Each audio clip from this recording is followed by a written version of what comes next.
Bon, voilà, plus tu marches dans la vérité, plus tu as la lumière dans ta vie. Alors, vérité, c'est la lumière. Parce que le contraire de vérité, comme je disais, c'est le mensonge. Le mensonge, c'est les ténèbres. Alors, plus dans ta vie, tu t'imprègnes de vérité, c'est-à-dire les vérités de Dieu, alors plus tu as une vie éclairée, plus ta lampe brille. Alors, dans Matthieu 6, le verset 22, c'est dit, l'œil est la lampe du corps. Si ton œil est en bon état, tout ton corps sera éclairé. Mais si ton œil est en mauvais état, tout ton corps sera dans les ténèbres. Si donc la lumière qui est en toi est ténèbre, combien sont grandes ces ténèbres-là? Si donc la vérité qui est en toi n'est que mensonge, combien sont grands ces mensonges-là? Alors, chers frères et chères sœurs, nous avons besoin de remplir notre vie, notre être de vérité. Alors, quand on va à l'école, on nous apprend toutes sortes de vérités, mais comparé à la Bible, qu'est-ce que cette vérité comparé à la Bible, est-ce que cette vérité que tu as appris par exemple sur les bancs est une vérité ou bien est-ce que c'est un mensonge? Si tu te rends compte que c'est un mensonge, il est très important que tu enlèves cela et que tu jettes cela et que tu remplisses ta vie de vérité divine. Évidemment, la vérité, ce n'est pas sur les bancs d'école qu'on va l'apprendre. La vérité, tu l'apprends dans la parole de Dieu. Alors, plus tu t'imprègnes de la parole de Dieu, alors tu donnes de la nourriture solide à ton corps et chaque cellule de ton être devient est vivifiée par la vérité de Dieu, si bien que la semence en toi devient une semence non corruptible. Parce que tout ce qui est vérité est spirituel et étroitement connecté à Dieu le Père. Et la lumière qui est en nous, comme on vient de lire, la Bible dit, l'œil est la lampe du corps. Si ton œil est en bon état, tout ton corps est éclairé. Maintenant, si l'œil est la lampe du corps, il est donc très important que tu prennes conscience que tout ce que tu regardes a une influence sur ton œil, sur ta vision. Alors, si ta vision est bonne, comme on vient de le lire, alors l'information sensorielle que tu vas envoyer à tout ton être sera bien, sera la vérité, sera vraiment une information divine. Mais si ce que tu regardes est ténèbres, alors l'information que tu envoies à ton être n'est que ténèbres, et c'est comme ça que tu remplis ta vie de ténèbres. C'est pourquoi il est très important que nous puissions sélectionner ce que nous regardons, que ce soit sur Internet, que ce soit à la télévision, que ce soit à l'extérieur. Il est très très important que nous puissions gérer ce domaine-là de notre vie parce que tout ce que notre œil reçoit comme information est envoyé dans notre personne et nous devenons cette personne-là. Souvent, les gens ne réalisent pas que l'œil joue un rôle très très important dans notre relation avec le Seigneur. Si bien qu'ils passent leur journée à regarder des choses, peut-être que pour eux, c'est pas grave, mais devant Dieu c'est grave. Suppose que tu es quelqu'un qui aime regarder les choses pornographiques. Suppose que tu es quelqu'un qui aime regarder des émissions sur, par exemple, les meurtres ou des choses comme ça. Alors, qu'est-ce que tu penses que tu seras? Tu es en train tout simplement d'envoyer à ton corps, à ton être, à ta personne, des informations, au fait, qui ont trait à cela, si bien que tu deviens le reflet de ce que tu regardes. Très, très important. C'est pourquoi, en tant que parents même, nous devons faire très attention, vérifier ce que nos enfants regardent. Et nous savons que l'enfant, son éducation commence à très bas âge.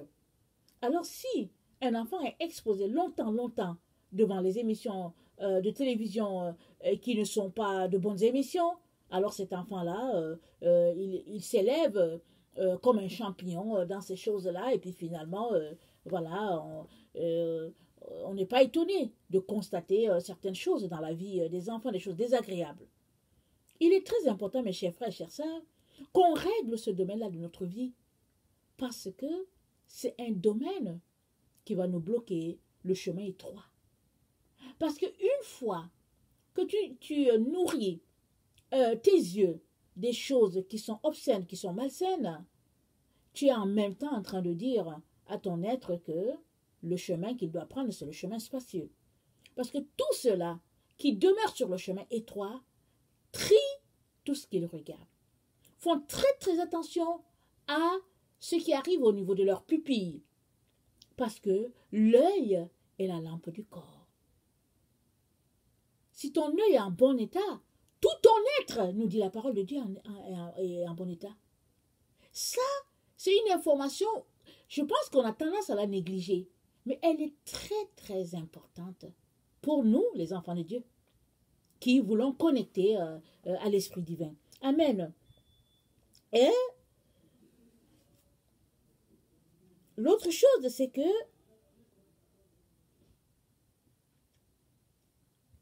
l'autre information qui est importante par rapport à notre sujet, c'est que Matthieu 7, le verset 15 nous dit « Gardez-vous des faux prophètes. Ils viennent à vous en vêtements de brebis, mais au-dedans ce sont des loups ravisseurs.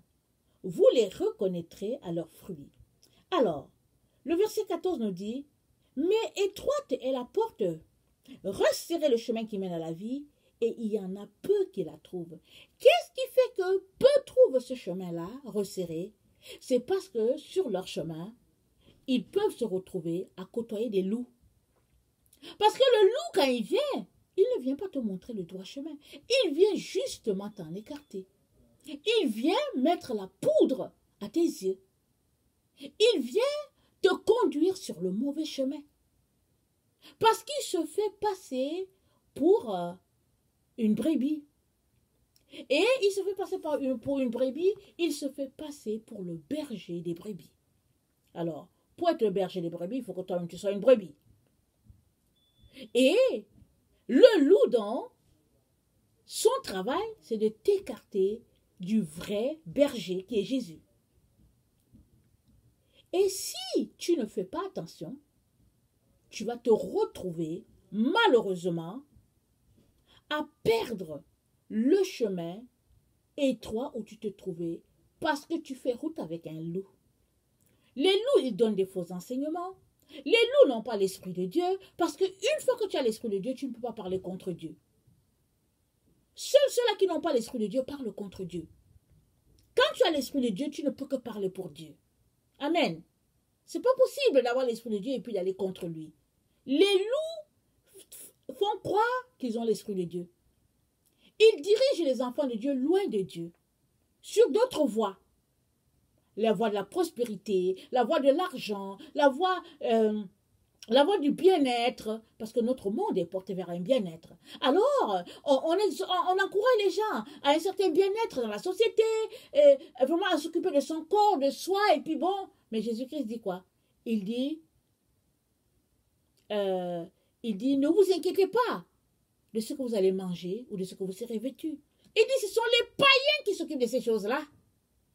Alors quand tu vois quelqu'un qui dit qu'il parle de la part de Dieu, qui dit qu'il enseigne de la part de Dieu et qui te dit, oui, remplis tes greniers, assure-toi une vie de finances, et puis fais des réserves d'argent, et puis, etc. Quand tu vois quelqu'un qui se réclame de Dieu et qui te dit ça, fuis, fuis. Parce que la personne qui parle de la part de Dieu va te dire, ne vous amassez pas des trésors. Là où il y a la rouille, il dit, ne vous amassez pas des trésors sur cette terre. Il va te dire, amasse-toi des trésors au ciel. Là où il n'y a pas de la rouille. Là où il n'y a pas de voleurs.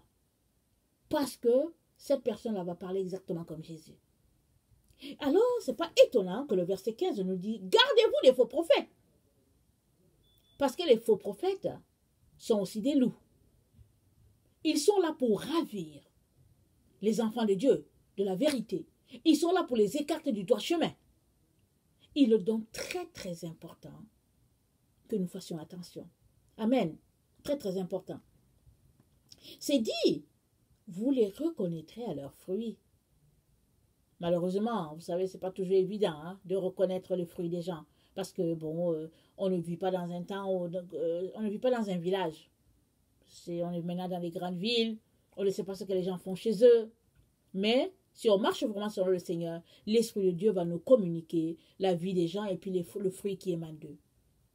Et vous savez, il suffit juste qu'une personne ouvre sa bouche et on sait qu'est-ce que cette personne est, qui elle est, ce qu'elle fait.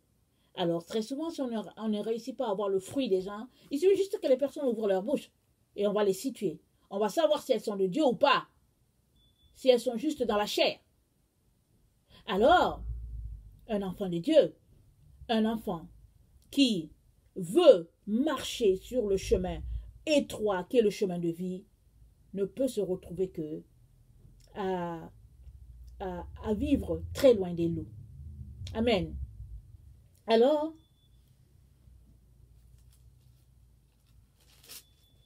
l'autre élément que j'aimerais mentionner, excusez-moi, je retourne dans Éphésiens.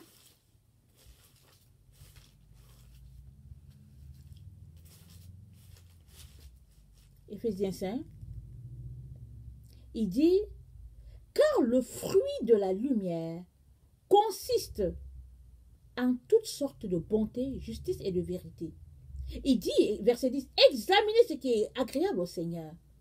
Ne prenez point part aux œuvres infructueuses des ténèbres, mais plutôt condamnez-les.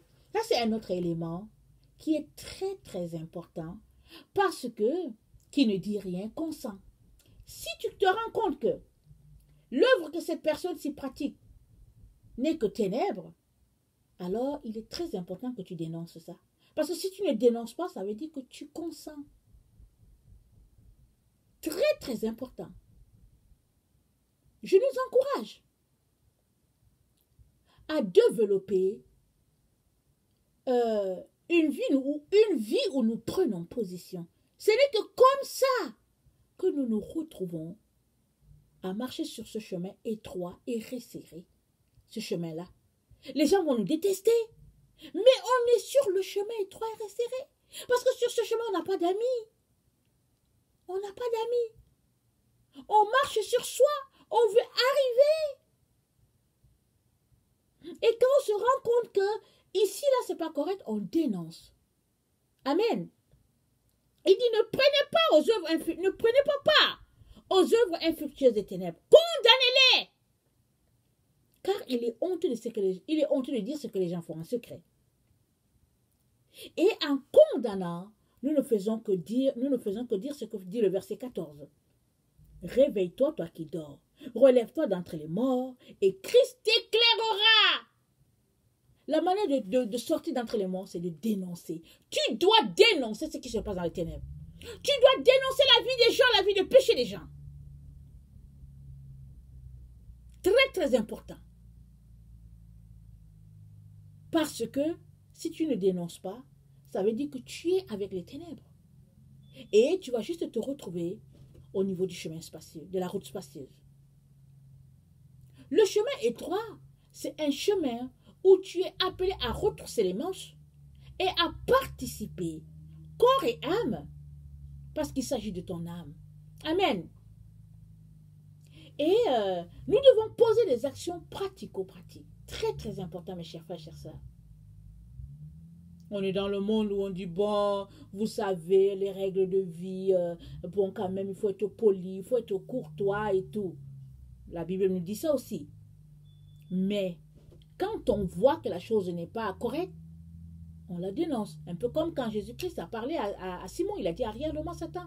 Simon n'est pas Satan. Mais Jésus ne voulait pas que la racine du doute soit plantée en lui.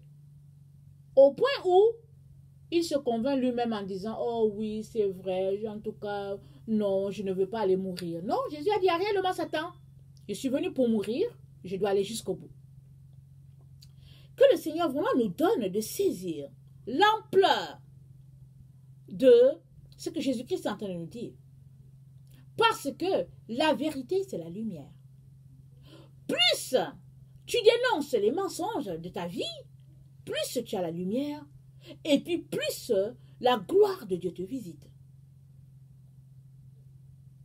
Très, très important.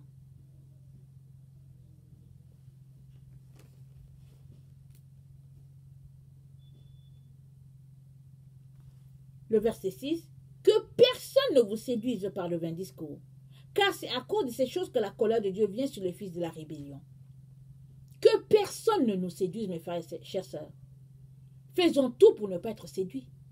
Et ça commence par nous-mêmes, par une volonté de notre part, de demeurer sur le droit chemin et de tout faire pour ne pas en être écarté. Amen. Que le Seigneur nous donne vraiment de digérer cette parole-là et de voir dans nos vies qu'est-ce que nous pouvons couper pour que nous soyons toujours et toujours sur le chemin étroit et resserré, sur la porte d'abord, que nous y soyons et que maintenant nous marchons sur ce chemin étroit et resserré parce que c'est là que se trouve la vie. C'est le chemin de vie. Il n'y a pas un autre chemin. Tous les autres, ce n'est que du leurre. Voilà pourquoi plusieurs enfants, c'est leurre. Ils pensent qu'ils sont sur le chemin alors qu'ils ne sont pas. Ils sont sur le chemin spacieux. Et quand Jésus-Christ reviendra, ou s'il arrive qu'il meure, ils vont se retrouver loin du Seigneur. Aujourd'hui, nous sommes entourés de loups de toutes parts. Souvent, il y a autant de loups que de brebis. Et souvent même plus de loups que de brebis dans les églises. Que le Seigneur nous donne de saisir cela et vraiment de travailler à notre salut avec crainte et tremblement. Parce que Jésus ne prendra que ceux-là en qui il se retrouve. Amen. Soyez bénis. Si toi tu es quelqu'un qui ne connaît pas le Seigneur, sache que Jésus-Christ est mort pour toi. Il est mort pour te réconcilier avec Dieu le Père. Il n'y a pas un autre prophète qui te sauvera. La seule personne qui sauve, c'est Jésus.